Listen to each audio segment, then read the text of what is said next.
Hope allows you to remember the world as it used to be, keeping a vision of a simpler time alive. Well, sort of. And not really, because the game's actually more complicated now. Hey, what's going on, everyone? It's Lokiorn, and I just wanted to run through the patch notes for Altar of Hope, the build .38304 live on the experimental, as you can see here, thanks to Red Hook Natisha. Hope I'm saying that right. But yeah, I just wanted to run through this. This is kind of a companion video to another video that goes over specifically the actual Altar of Hope in game and kind of what that looks like, and as well as my newest run on the experimental branch using the formation Backstabbers, which is a variant of the Unusual Suspects. But anyway, let's dive into this. Before I go through, I'm not going to read this line by line. This is available on the Darkest Dungeon Discord. I'm going to scroll through it slow enough that hopefully you'll be able to read along. Really, the goal for this is not a full breakdown, but rather a summary and some of my initial thoughts about it. You know, the patch has been out at this point maybe 6 hours. You know, so there's a lot left to do. But let's get into it. So first of all, gameplay-wise, some notable changes here. First of all, your hero stats have changed primarily downward. We'll see a little bit more later. You can actually see it down here. HP, speed, and resistance base values have been adjusted down on many heroes, and the reason for that is that the Altar of Hope contains permanent buffs to the heroes that basically correct for that. So they've moved power out of the base hero and into the Altar of Hope, and I think, based on what I've seen, there's probably a little extra added in, but, you know, you have to earn that power by playing the game. Also, monsters and bosses with multiple standard actions, so you think about the Exemplar, the Lair bosses, instead of rolling initiative normally, they roll all their turns initiatives with an increasing stacking penalty, which should dramatically decrease but not eliminate the chances of having the boss do a bunch of skills at once. You know, the worst example being the Exemplar going Prelude, Fall, Exaltation, and just wiping out half your team in one swing. In this case, that should be less common.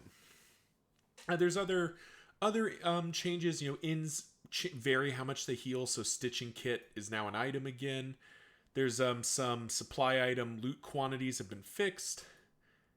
And then this one is big. So the Confession boss battle modifier. So the final boss, whether it's the Seething, Sigh, or the Chains of Denial, now give a debuff resistance penalty. This penalty, at least for the Chains of Denial, appears to be 20%, which, given some other changes, means that going to Death's Door is a lot more dangerous now. Right now, this feels very negative, but I think I see what Red Hook's doing. It's freeing up some design space to allow us, if characters are going to die at Death's Door a lot quicker, bosses can be more intense battles without having to just be giant sacks of HP. The next big change that I want to talk about is the Valley here. So the new order for the Valley is Crossroads to pick your heroes, Altar of Hope to spend your candles. Then it goes a story assistance encounter, which is, basically scripted. Then a Hoarder, followed by the road battle, then the inn. Now, it's important to note here that the Academic's cache is gone. Instead, you get initially 48 relics, though there are upgrades to get more. Starting money, basically. And you're basically, I think once you're fully upgraded, you're basically going to have the ability to buy buy your Academic's cache.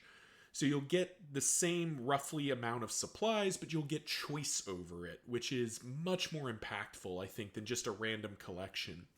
The assistance encounter now has a choice where the different loot options, you'll either get light and a trinket, so Flame of Hope and a trinket, Flame of Hope and food, or Flame of Hope and items. So far, I've been pretty consistently just grabbing the trinket because I feel like that's probably the most valuable. I'm not sure if that's right, but that's been my approach. Some others here: Ordainment. First region after the valley, so your first biome will never have an ordained monster, but your final biome, 90% of the time they will. So you're going to see a lot more ordained at the end, but none at the beginning, which feels like a reasonable balance. Give you a little bit more ease in time to let your character scale. 2 new region mutators. I've only seen one. I've seen Peace and Hope, which was oases, academic studies, and assistance encounters have a higher chance to give Candles of Hope. Blood and Hope, I suspect, is probably the same for Resistance, Cult, and probably the Creature Den. Can't say for certain, but that's my guess. Secret and Safe has been, nerfed, buffed. I don't know how to describe this. It's now 6 rolled battles instead of 4, basically meaning that it's actually going to be doable. Candles can now be a region reward. And now this one is big. We'll talk about it more in a moment, but stealth tokens can now stack to a maximum of 2 instead of 1, meaning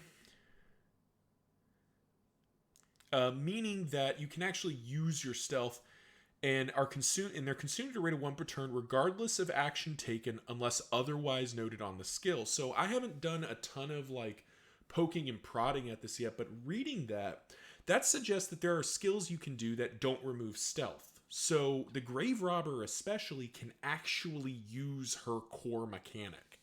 So very interesting to see that. Some other stuff, like I said, you can read through. It's mostly cosmetic. But let's get into more of the general heroes.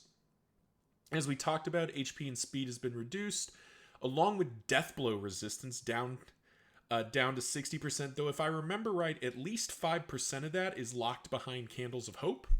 So I suspect you can get back close to the 75% once you've fully spent your candles. Also, there was apparently a bug where they never want to go to a cultist encounter, which, to be fair, I don't want to either. But yeah, apparently that was a bug. Now, hero skill changes. Grave Robber, Shadow Fade, and Dead of Night are now giving more stealth tokens. Dead of Night Plus gives 2 now. Dead of Night baseline still only gives 1. And Shadow Fade gives 2 stealth tokens, but has a 2-round cooldown. So you can't be in perma-stealth, but you can get, pretty close. Definitely an improvement for the Grave Robber. We'll have to see. I haven't had a chance to fool around with this much yet. The run I'm on right now isn't really making use of the stealth mechanics, but there's definitely some potential there. On the other side of the coin, the Hellion is getting the nerf bat between the eyes, which, to be fair, she's deserved for a long time. Howling End now has a 3-turn cooldown base and a 2-turn cooldown when upgraded. This does mean that Howling End toe-to-toe is still a viable loop. You just have to have one other skill mixed in there, which shouldn't be too bad. But it does mean that Howling End is a little bit more in line with other skills. It's no longer just absolutely nuts. The same true for the Man-at-Arms. It's a slightly smaller nerf, but it's big enough that it does hurt my heart a little bit. Retribution now has a 1-turn cooldown, and with Strategic Withdrawal now has a 1-turn cooldown. So Barristan doing his, reverberating readout, Strategic Withdrawal, Retribution, you can't kill me, I'm just going to sit here and shout until you die, is no longer a thing. Well, that's not true. It's still a thing, but now it's a little bit more dangerous. You can't rely on it.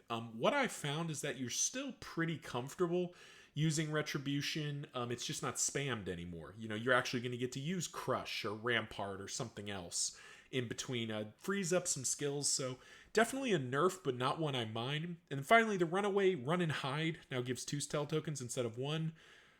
I'll be perfectly frank, I don't use Run and Hide anyway, so this feels kind of meh, but it's there. And I'm sure there's a way to use it, I just haven't seen it. Now, all these hero path changes, there's a few exceptions, but almost all of them boil down to the same thing, so I'm going to kind of quickly skim through this. Nightsworn and Deadeye, these two kind of show the archetype of what's happened to most of the hero paths.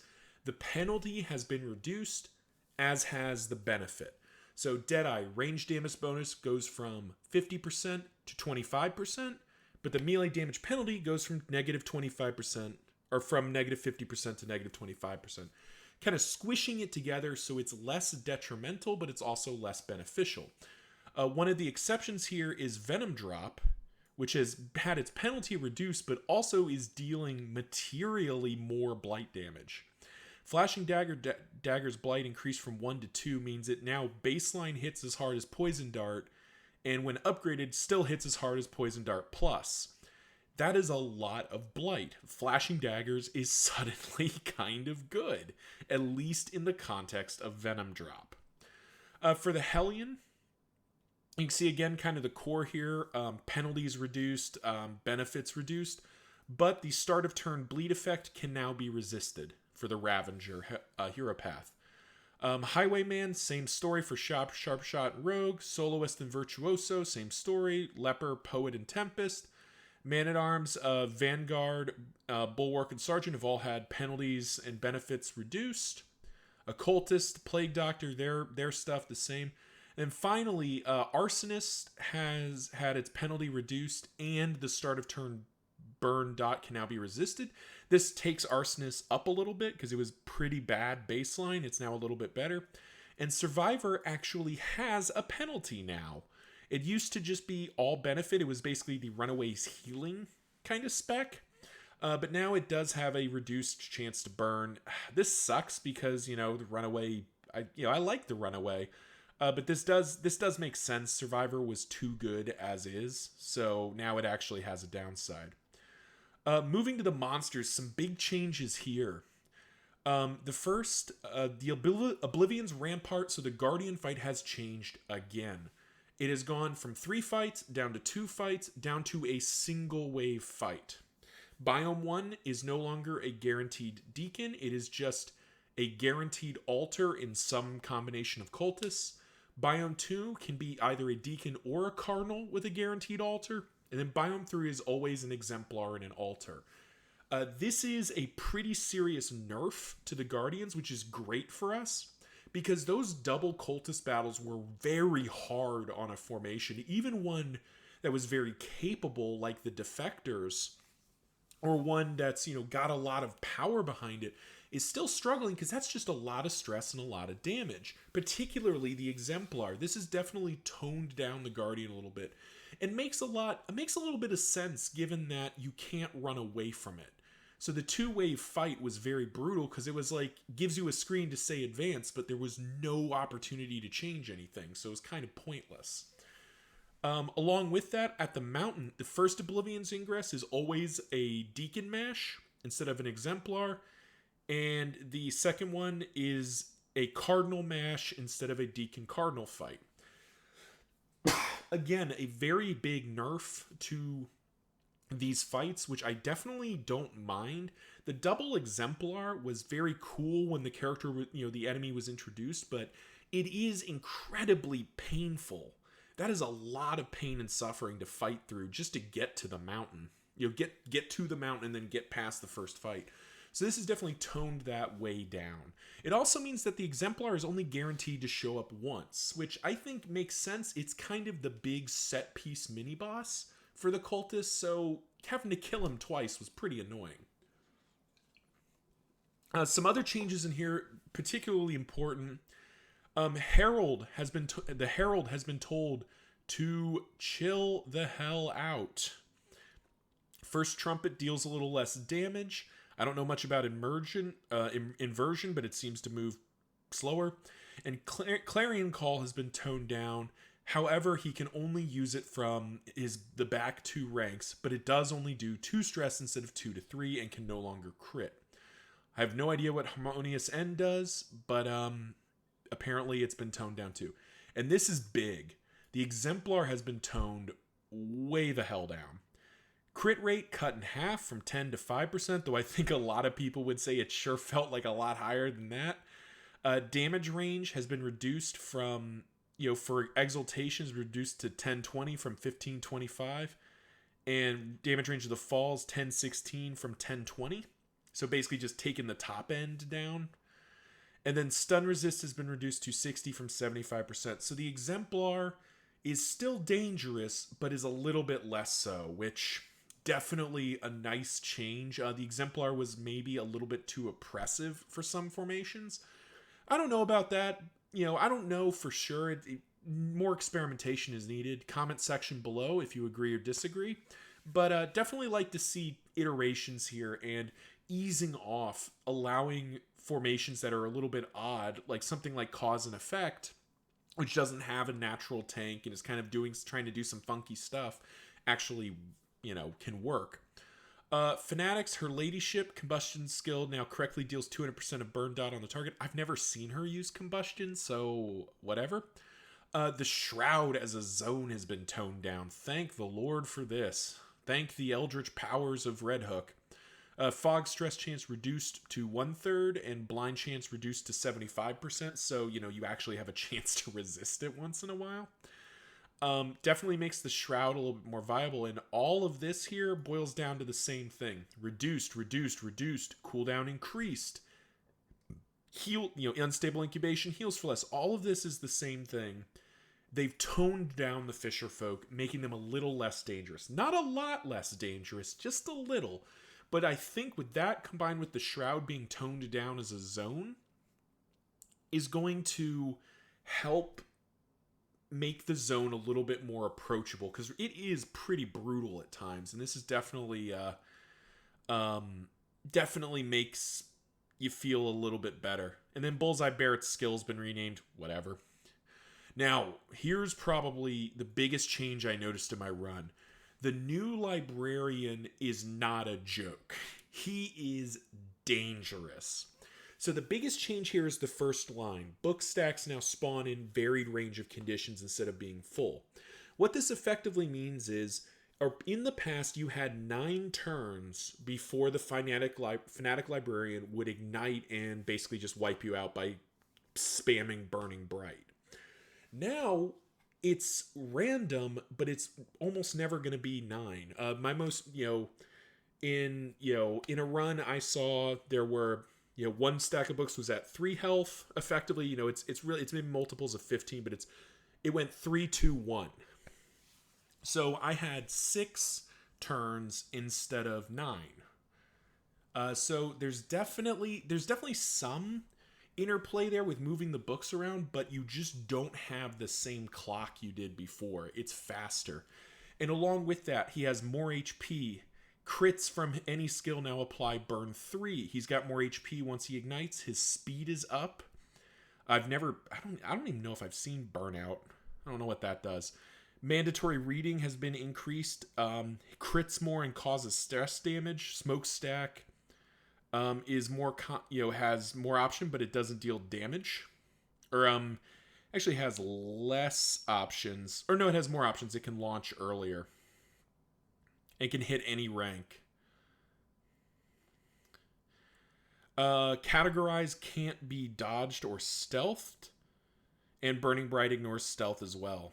So very, very big tune-up. The Librarian, people have gotten their wish. He is now a serious threat. He's still...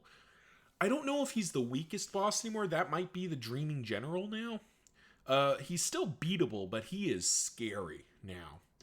But, Red Hook giveth and Red Hook taketh away. The Leviathan has been tuned down. He does ignore blind dodge and stealth with Eye of the Storm, which is his AoE, but Eye of the Storm only targets the 2 heroes that have received Call of the Deep. Thus, he's not going to be basically hitting your whole team for 5 to 9 every turn, making the fight a little bit more approachable. Same time, the Seething Sigh has been dramatically tuned down. So apparently, first of all, I didn't know this. Apparently there was a bug where you could remove a damaged lung with Magnesium Rain. I didn't know that was a thing. That sure would have made the fights easier. They've updated the description for the breath, but here's the big part. The Seething Sigh won't do Sundering Exhalation if it doesn't have a breath token. So it doesn't have a baseline hit. It's either the Shallow Breath or the Deep Breath hit. Now, it deals more stress damage. Shallow Breath does 2, Deep Breath does 3. And the damage has been increased dramatically. It's been effectively doubled from 6.9 to 10.20 and 15.30 to 20.30. So, single line breath has been doubled, and Sundering Exhalations, or Deep Breath has been, what is that, like 33%? It's really only its bottom edge has been raised. The point is, Sundering Exhalation hits a lot harder, but it only happens if a lung is inflated and the damage to break the breath token has been reduced from 20 up front and 15 in the back to 12 and 9. This is important because 9 damage is excuse me, much more doable for most formations. So it's possible to beat the Seething Sigh without ever taking an exhalation. This is a huge nerf to the Seething Sigh and actually makes formations like Cause and Effect even more viable because Cause and Effect can do this. It couldn't do 2015. It can do 12-9 pretty reliably. So it's not going to get obliterated by breath weapons. But if you don't manage to deflate the lungs, you're taking it in the teeth. Finally, the main body's HP has been reduced by 70. That's a lot. You know, it's cutting off 2 or 3 turns of the fight at least. Definitely, I mean, it kind of feels like this part is unnecessary given all of this, but I'll hold my judgment. The rest of it, there's been a couple things renamed. Caltrops is now named Crow's Feet. Some kind of cosmetic, sort of upgrades. Adds signature in items for each hero after they fully upgrade their altar tracks. These look really interesting. I don't know what they do. I think I even look at them when I talk through the Altar of Hope, and I looked at this second. So, don't know what they do yet. Very excited to find out. A couple of changes to what stage code equipment does. One new trinket added per zone. Haven't seen those yet, so I can't speak to them. And then some other, some other fixes and polishes. So that's the end of the patch notes. The rest of this is available. I can put these links in. There's the Bounty Hunter and the Altar of Hope. But one thing I did want to highlight, and this is really just a shout out to Red Hook for doing what I think is the right thing here. Candles of Hope, the currency used to advance, can only ever be earned by playing. They cannot be purchased with real money. They have no intent to ever let that happen, and I think that's great. Too often you see the idea of purchasing power. You pay to get through something, and I get it. I have a job too. I don't always have time to play a lot. But it quickly becomes a problem, and I think it causes people to lose sight of the idea that this is a game. We play this to have fun, so why are you paying to skip the game? That's just my 2 cents. Comment section below if you agree or disagree. Thank you all for watching. That's the end of these patch notes. Check out the Altar of Hope video to see my initial thoughts on that, and tune into the run where I just kind of blindly run into this and hope not to get my head kicked in. Until next time, see ya.